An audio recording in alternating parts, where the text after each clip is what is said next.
माझ्याकडून सगळ्यांना गुढीपाडव्याच्या आणि नवीन वर्षाच्या, आपल्या मराठी नवीन वर्षाच्या सगळ्यांना हार्दिक शुभेच्छा.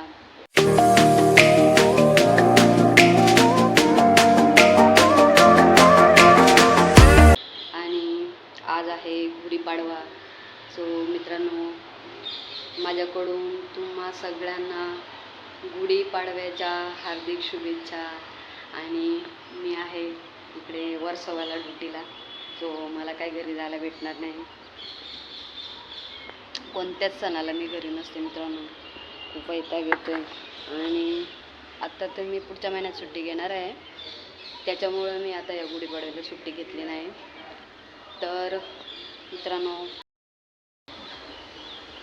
तर मित्रांनो आज सगळ्यांच्या घरी काही ना काही स्पेशल बनेल. तो कोणाच्या घरी पुरणपोळी बनेल, कोणाच्या घरी एकदम मस्त जेवण स्पेशल बनेल. पण आमच्या इथं काय स्पेशल वगैरे नाही आहे. जे बनेल ते खायचं आहे. ती जेवण बनवणार आहे ते बनवून गेलेले आहे आणि तेच खायला लागेल. सो मला पण पार्सल पाठवा मित्रांनो, तुमच्या घरी जे काय बनत असेल ते. तर बस एवढंच, बाकी काय नाही. आणि बाय, टेक केअर. तर मित्रांनो, गुढीपाडव्यानिमित्त मी पेशंटच्या घरी आहे आणि रांगोळी काढते, कारण त्यांच्या घरात कोणच नाही.